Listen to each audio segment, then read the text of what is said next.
Hello guys, Ah, share ko lang ah, tungkol sa pag-inom ng alak.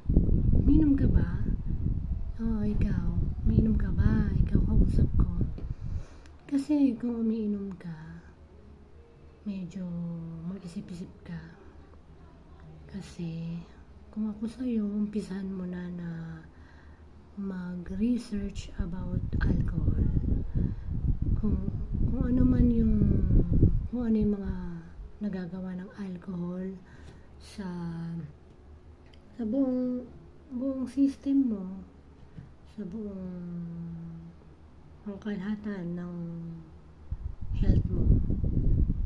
Kasi kung sa tingin mo nakakatulong sa'yo yung alak, nagkakamali ka.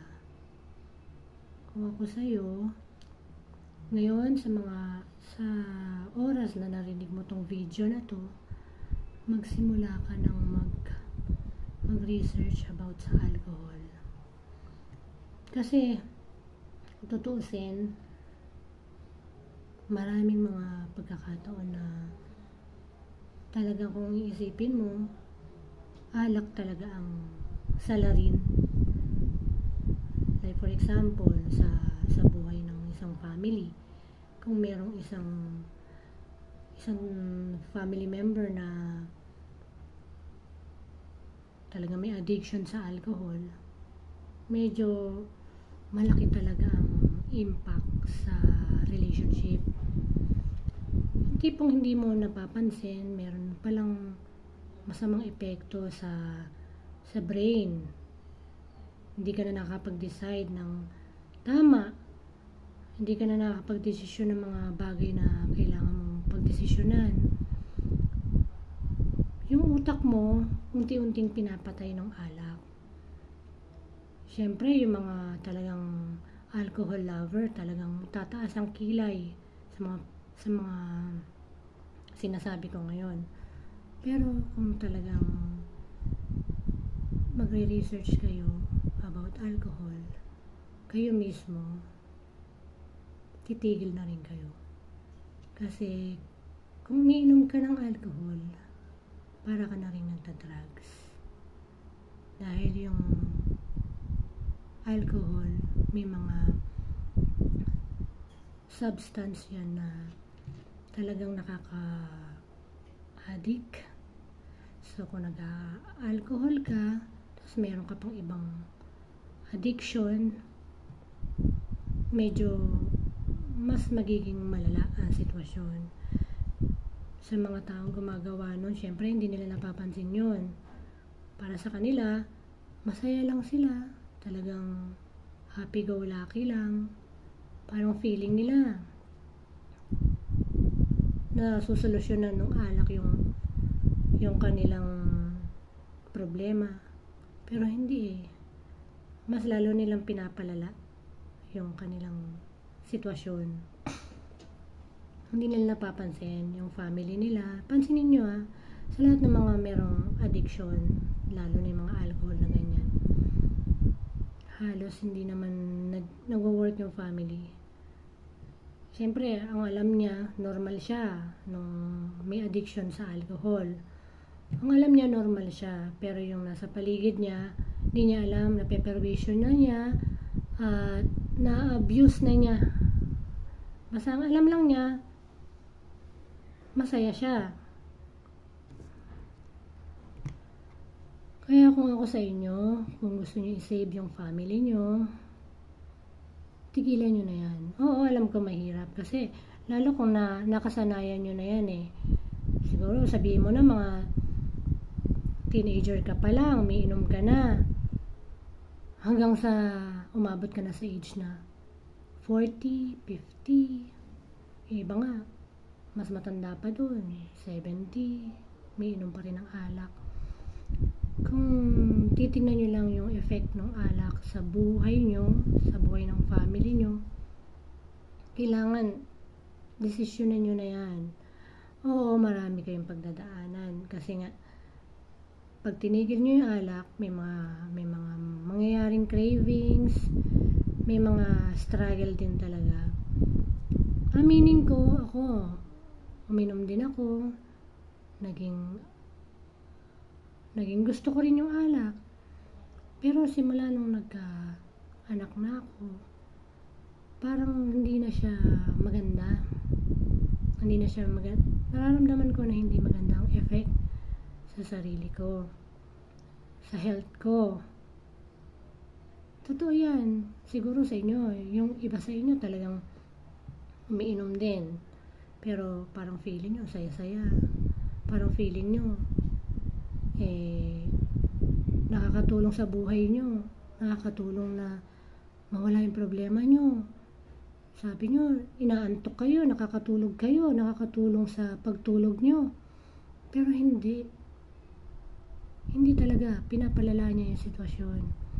Kaya nga sabi ko sa inyo, mag-research kayo kung ano yung mga may benefits ba kayo makukuha sa alak. Diba? Wala. As in zero. Kaya kung ako sa inyo, kung gusto nyo magbago yung health nyo, magbago yung buhay nyo, magbago yung buo nyong pagkatao, tigil nyo na. Kasi kahit ano pang addiction yan, sabihin mo na, addiction sa food, hindi rin maganda, di ba? Dahil, alam mo naman, magkakaroon ka ng maraming health problems, di ba? Lalo na yung alak. Para rin ng drugs yan. Consider na talagang drugs yan. Kaya, ikaw kung talagang gusto mong maging iba yung pagkatao, gusto mo nang mabago kung ano yung takbo ng buhay mo, yan ang number 1 mong gawin. Kasi pag yan ay natanggal mo, lahat matatanggal mo. Kasi yan yung trigger factor kung bakit ka gumagawa ng hindi maganda, kung bakit meron kang mga bagay na ginagawa na hindi mo naman dapat gawin. So, kung wala yan, hindi mo magagawa yung mga masasamang bagay na ginagawa mo.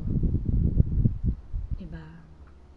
Lahat ng mali na nagagawa mo, dyan nagsisimula sa pag-inom ng alak. Hindi mo ba napapansin?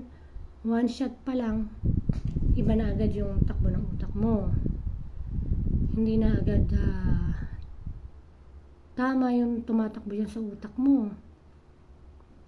Ang mahirap pa nun, yung katawan natin, hindi dapat talaga umiinom ng maraming alak. Kasi unang-una, hindi siya napoproseso ng liver natin.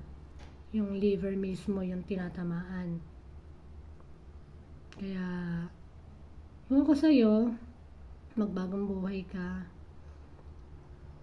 magsimula ka na ngayon na. Para rin sa'yo yan.